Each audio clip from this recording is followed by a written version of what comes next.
You were recently on a TV series. We won't talk about the details because you probably signed an NDA, and we know in the business that we're not usually able to share all the details until after things have been released.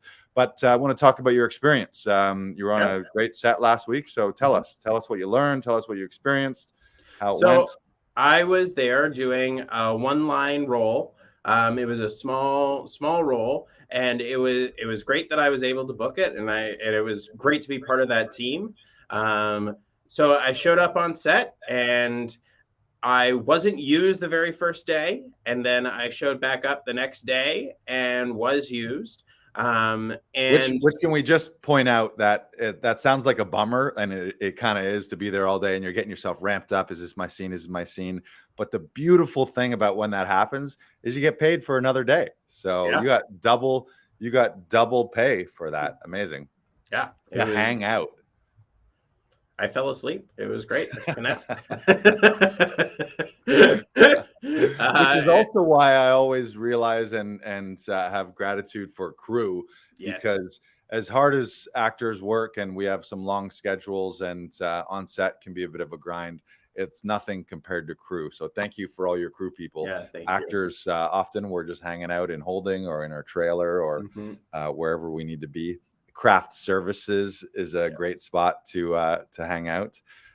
Okay, so you brought back second day, day 2. Tell us how it went down.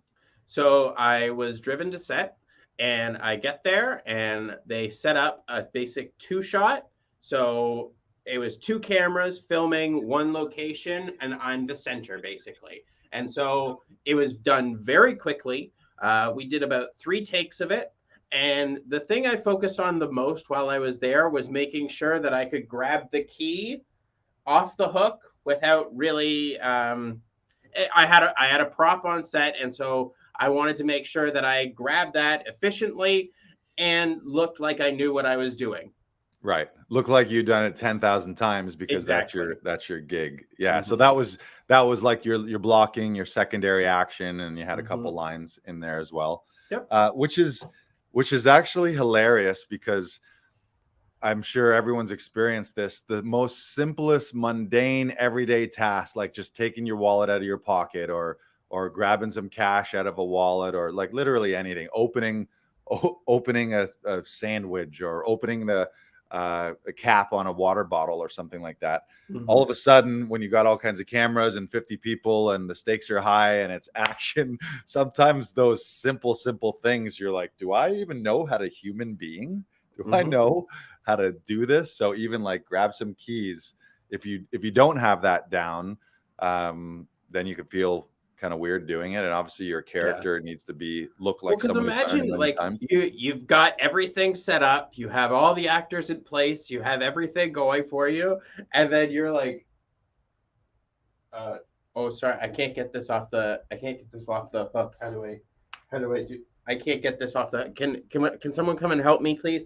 I can't get this off the hook, and it's just like this fucking guy. Just pick up the. Wow. Okay, we just need you to grab keys and hand it to someone. Like, it's not rocket science. Right. Which we talked. Let's talk about your prep though, and then we'll kind of tie your prep into that and why you prep so hard. Yeah. Well, because I knew I wanted it to be quick. Like the more efficient. I believe the more efficient you are on set, the more likely that someone is going to bring you back. Because like if you get it done quickly and effectively, then what's the harm in bringing someone back like that, right? Yeah, and maybe you'll give them very valuable if they're never waiting on you, because they're always waiting on sound, they're waiting on lights, they're waiting on props, they're waiting on sunlight or sunset or all kinds of wonky, waiting on batteries, they're waiting on a card swap, a lens swap. So yeah, if you're an actor who is like, man, he's always nailing it, his takes are great, we're never waiting for him, he's not missing, gone, where did he go? Oh, I think he's 10-1, 10-2 maybe. And the thing that I really took to heart for this one, Tom has been saying a lot, act like the actor that you want to be, and I want to be a lead actor that is on set every single day. And so I approached it like that, and I'm not sure if I said this on this podcast or not, but I said I wanted to do it 250 ways and click it out 250 times. And I did that. I And reached that goal. to clarify, what Brandon is saying is his one line or two lines that he had to have rehearsed them 250 times. Yes. And like it honestly, for one line, it doesn't take that long. It can, if you do it quickly, it can take like an hour. Right.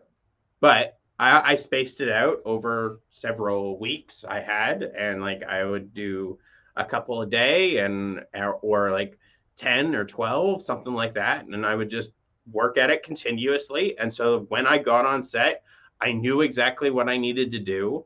I knew what I needed to say.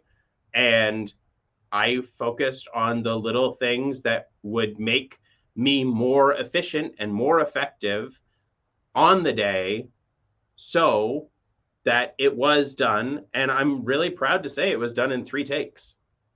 And I think Nailed one it. of those was a rehearsal. So 1 or 2, 3 or 2 takes. Right. And like it was done. And I was done. Right. Which is huge. Like that prep. I mean, regardless of whether it was a smaller one line actor type role or a leading role, is you go in with all that prep, then it's in your body. You don't even have to think about it. It's just there. You know what you're doing. But then that frees you up. And Tom talks about this too. Is it's one thing to be prepped, just to know the lines, but it's another when you're prepped and then they throw in lights, cameras, location. Oh, we've changed some of the lines now. We changed some of the blocking. We're going to change some of the action, all the other distractions and things, and the time pressure and AD yelling at everybody that we got to go, we got to go, we got to go. And you don't want to be that one actor that's holding things up. And they're like, oh man, because let's talk about this too. Is the reality is you can still be fired on set if things aren't going well, or if you're holding production up. It can be like, you're out of there. And who do we got? Oh, okay, we're gonna throw the lighting guy and sometimes an AD or a producer who's off camera for a quickie. It's like, here, throw this wardrobe on, run in there and say this line. We got to get this and we got to go. So tell us about your backup. There was a backup character for me, or backup actor for me when I was on set. I saw someone that had the exact same costume, and they're like, bringing in backup clerk. And I heard that. I saw him. I looked at him. He was wearing the exact same costume. And I heard them go, no, we got it. And like, that was it. But like, there was someone there in case I didn't get it right. Right. And chances are in this world, it was also probably a COVID backup, since they're booking people. They don't ever, if someone doesn't test negative on their COVID test, then all of a sudden they're missing an actor that can blow a whole day. So for a smaller part like that, yeah, it's cheaper for them to just then, rather than risk something happening to you, COVID wise, they have that person on backup. But also they're there if you're not cutting it, then that's some pressure. I want that, and that guy is just like, please fuck up your line. Please fuck up. Like, he's like, that's great. That's wicked. I mean, he wasn't on set long enough for him. Right. You're like, get out of here. Get out of here. Come on. And then if they do bring him in, you just don't move.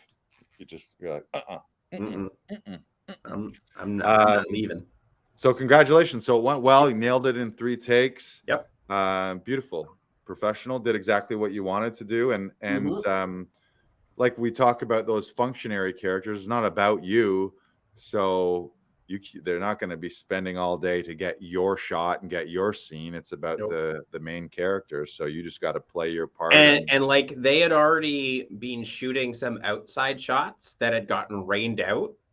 And like, they still needed to do the most complicated shot of the day. And the fact that we got it done so quickly is a good thing, because it put them ahead so that they could focus on the most difficult scenes ahead.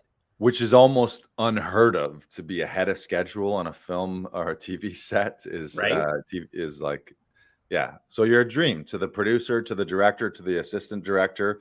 Like, a day where you're ahead of schedule is it's a rarity and a blessing, and everyone can relax, instead of usually everyone's 2 hours behind and sometimes people are screaming and a little extra stressed out. But you be the solution.